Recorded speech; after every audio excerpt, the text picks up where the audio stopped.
Bonjour à toutes et à tous, bienvenue. Nous consacrerons la première partie de cette émission au sujet « La zone euro est-elle une zone optimale ?» Nous avons l'honneur d'accueillir Solène Jaffré, députée européenne, et Vincent Régimbaud, enseignant-chercheur en économie. Bonjour Solène et Vincent. Une zone optimale comporte 4 critères nécessaires, qui sont la mobilité des travailleurs, c'est-à-dire que les travailleurs doivent être aptes à aller travailler dans n'importe quel pays de la zone, le mouvement libre des flux de capitaux. L'économie doit également être diversifiée et un système fiscal doit exister pour transférer des capitaux d'un pays à un autre. Il faut rappeler l'idée que la zone euro est née de la forte spéculation monétaire en Europe, laissant le marché commun européen totalement démuni. Le serpent monétaire européen, SME, fut inventé, obligeant les monnaies à fluctuer dans des limites étroites autour d'une valeur moyenne correspondant à un panier pondéré de monnaie européenne. Sa gestion fut rendue complexe par les dévaluations compétitives auxquelles se livraient certains pays comme la France, l'Italie ou la Belgique. Nous allons donc maintenant demander à Vincent quelles sont les caractéristiques de la zone monétaire européenne selon vous.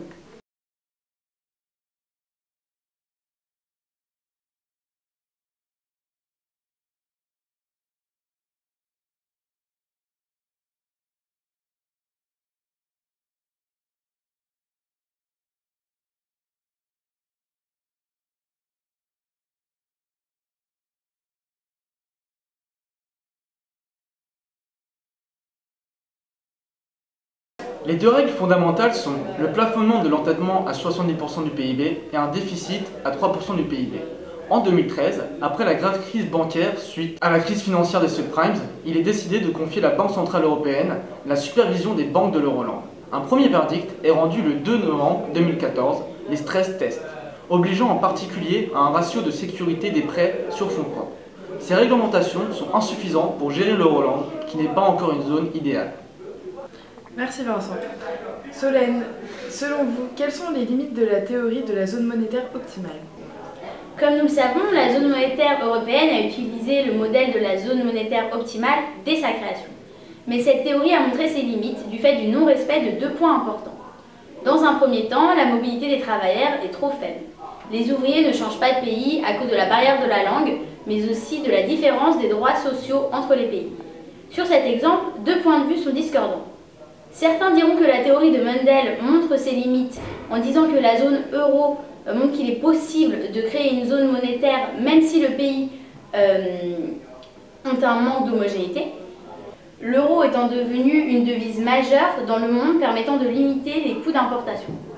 D'autres, en revanche, mettront en évidence que la zone euro a beaucoup de mal à relancer son économie depuis la crise de 2008 avec une monnaie forte qui freine les exportations. Donc maintenant j'ai une question qui peut s'adresser à tous les deux. Donc selon vous, quels sont les avantages et les inconvénients d'une monnaie unique?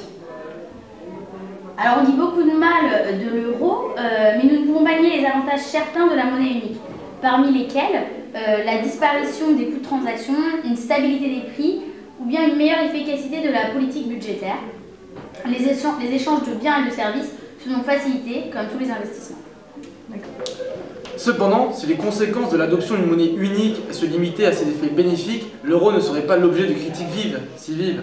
Il est vrai que l'adoption à une monnaie unique se double d'effets potentiellement délétères, la perte du levier monétaire et de la flexibilité du taux de change. Ces deux instruments étant des outils de stabilisation macroéconomique. Mais la perte du contrôle des changes et de l'instrument monétaire n'est coûteuse que dans un contexte de rigidité des prix et des salaires.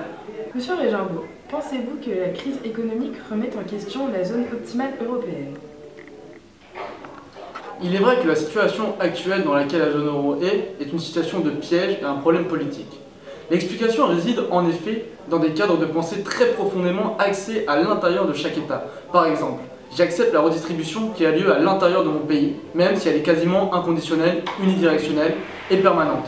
Mais pour celui qui est de l'autre côté de la frontière, c'est toute une autre chose, une autre histoire. Mais c'est bien ce problème d'identité qui est à la base de l'existence et de la persistance de la crise économique, dont les solutions sont identifiées clairement, mais difficiles pour certaines à appliquer en l'état.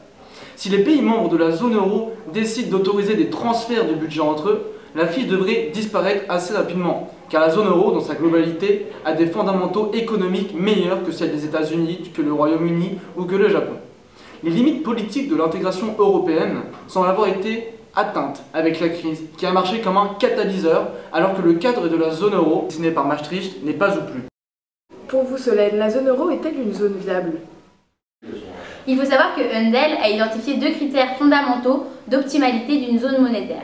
La mobilité des facteurs de production et la symétrie dans les réactions aux chocs externes. Suite à cela, on peut dire que l'Europe n'est clairement qu'une zone monétaire sous-optimale. Mais faut-il être une zone monétaire optimale pour être une zone monétaire viable? Il faut bien comprendre que viabilité et optimalité sont 2 concepts bien distincts. Est optimal ce qui est favorable, est viable ce qui est susceptible de durer, aboutir. La zone euro a alors cherché à améliorer sa viabilité au cours de l'histoire de sa construction. Je pense alors aux politiques d'ajustement comme le prêt des banques européennes, la politique régionale ou bien la politique agricole commune. Ou bien aux mesures politiques visant à renforcer la cohérence comme la création du Conseil européen, l'élection au suffrage universel direct, des parlementaires européens et j'en passe.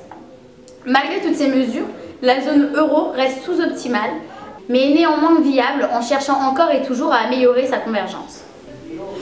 J'aurais aimé savoir, pour finir, d'après vous, Monsieur Lélingot, quels sont les principes pour assurer la survie de l'Euroland? Il manque essentiellement 2 principes pour assurer la survie de l'Euroland, qui sont sur l'homogénéité concurrentielle, principalement sur le plan fiscal, et sur les conditions d'acceptation des travailleurs intracommunautaires. Tous les membres de l'Union européenne ont le droit à la libre circulation dans les 28 pays qui la composent. Mais, malheureusement, dans l'Europe, ils se conforment à la réglementation du travail du pays d'accueil par rapport à ce qui concerne la couverture sociale qui reste celle de son pays d'origine. Ces 2 règles causent des distorsions graves pour le fonctionnement de la zone monétaire. La solidarité entre les nations en cas de crise lourde affectant une ou plusieurs nations importantes. Il est nécessaire que chaque nation fasse preuve de volonté réelle de respecter ses engagements. La souveraineté nationale doit être constitutionnellement aménagée pour se conformer aux règles communes de la zone, sauf pour le droit de s'en retirer. Les discussions sur le budget de la France sont la preuve évidente de la contrepartie de la solidarité. Il est certain que le Trésor français profite du parapluie de l'Euroland pour son service de la dette à un taux d'emprunt très bas. Ça sera tout, Marion. Merci à vous deux de nous avoir éclairés sur ce sujet. Nous nous retrouvons tout de suite après la publicité pour le sujet « Devons-nous boycotter la suite ?» A tout de suite.